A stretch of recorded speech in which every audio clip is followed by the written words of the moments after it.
Okay, I want to open the phones up about any news item, any issue, Michael Jackson and the freak show that's going on. And you know, I know people are trying to be nice because he's dead now, but he really had a sordid history. But it's his dad and his family. But I mean, don't forget, this is a guy hanging kids off balconies with a crazy demonic look on his face. In fact, pull up video of him hanging the kid off the balcony. I mean, I want people to see this while they're busy with some weird church set. And I was during the break, CNN was saying, the chosen one, Michael Jackson, the chosen one. There are people there to see the chosen one, the people that were chosen, the chosen ones to be part of this. I mean, this is really disgusting. And I guess they're going to start displaying his body or something coming up. Mike, any final comments on Jackson before we get into some of the real news that this has been serving as a distraction for? Well, every time I look at these festivities, I flash back to the movie of Tommy and the scene where they had the church that was based on Marilyn Monroe, and I'm sort of wondering if it might actually happen with Michael Jackson, where somebody literally starts a church to worship his memory, and he's gone up to heaven to play the eternal guitar or some such nonsense as that. Probably give the Scientologists a run for their money. Yeah, they could start a new Michael Jackson cult. And looking at all these people that are there around the body, buzzing around like flies, it's just disgusting. I mean, the whole thing is just a disgusting spectacle. And here he is hanging the baby out over the balcony. I mean, this is a demon with a hood over its head. Can you imagine the fun he's having with those kids in there? But it's okay. This is a beautiful time. This is so wonderful. Something wonderful is happening right now. You say you worked with Lord Jackson. I know you did a lot of work and still do in Hollywood.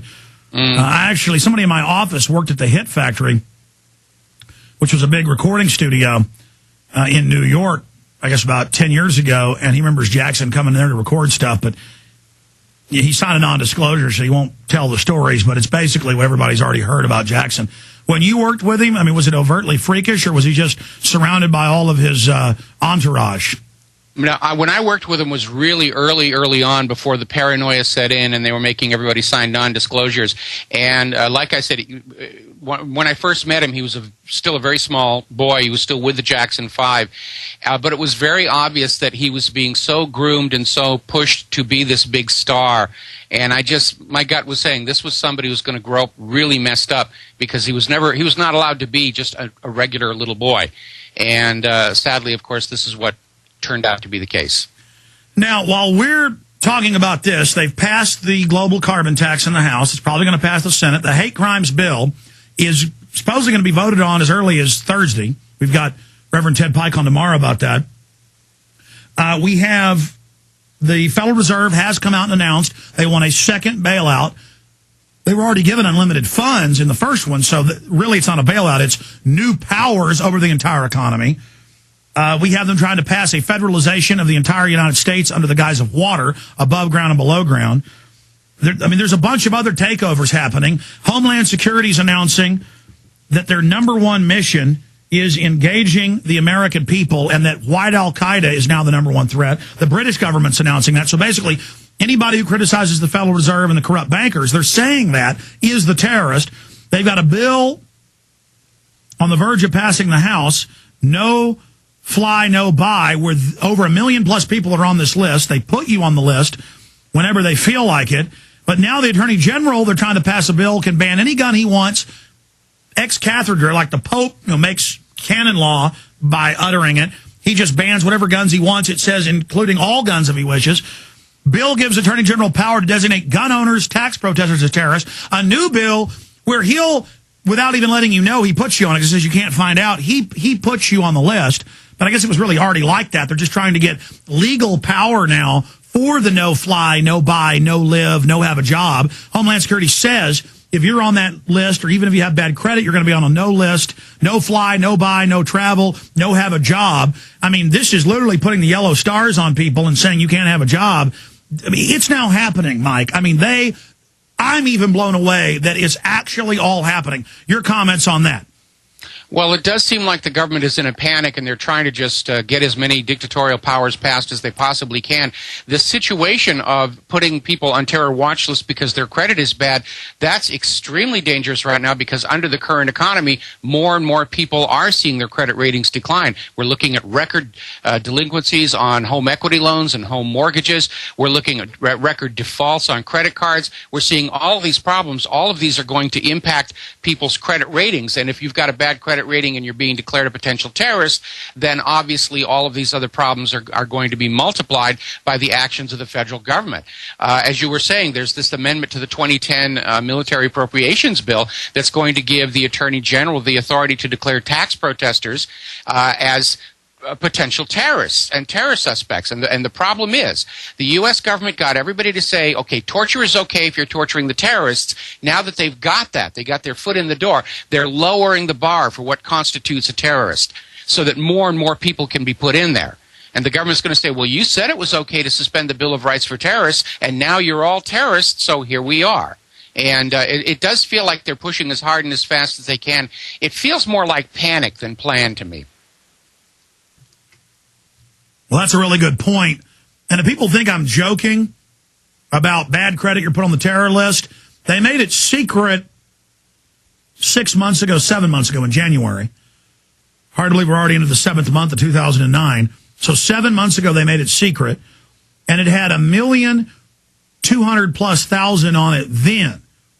And they were adding 24,000 on average a month. And federal marshals were in the Denver Post saying, we're just ordered, if somebody takes a picture of their kid on the plane, to go ahead and put them in a terror database for the rest of their life. If you have bad credit, people are on it.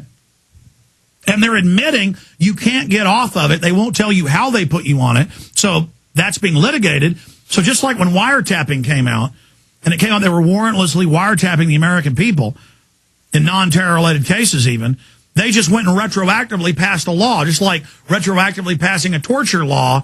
Now they're just trying to retroactively say the Attorney General's God, no judge, no jury. You don't know why you're on the list. You don't know you're on a list till you try to fly. Now they're saying can't go in national parks, can't have a job. Under the Real ID Act, if you're on that list, can't have a job. They're pushing people underground.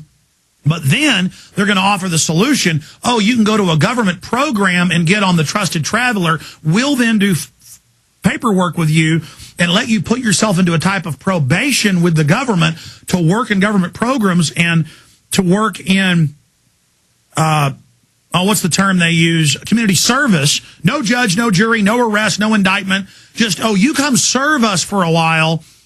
So, see, people have to go serve in compulsory service just to get off the list. And they're now saying, that's how we'll get you off the list.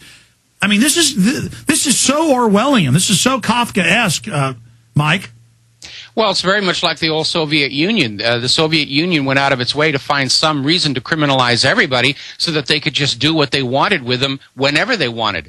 And basically, it's this kind of, we're seeing the same creeping tyranny here in the United States. And, when you have the idea that tax protesters are now considered terrorists, protesting against taxes is why this country exists in the first place and is not still a part of Great Britain. Protesting is protected under the First Amendment, and protesting against taxes is the very kind of political speech the First Amendment exists to protect. And so all of this is very unconstitutional. It's very blatant. I'm wondering, where's the United States Supreme Court on all of this? And ultimately, if the Supreme Court fails and the legislature fails to hold this executive in check, we're looking at a crisis that's looming on the horizon for the American people. And this is starting to get into that area of a saying that we have around here on our coffee cups: the fastest way to bring down a dictatorship is to force them to act like one where everybody can see it. Now the people are starting to see it. Well, Mike, when you say the Bill of Rights and Constitution is terrorism, that's declaring war on America.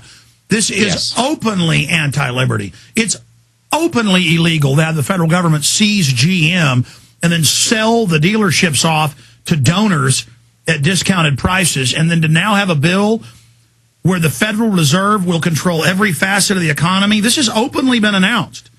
This is now admitted, but it's not being debated.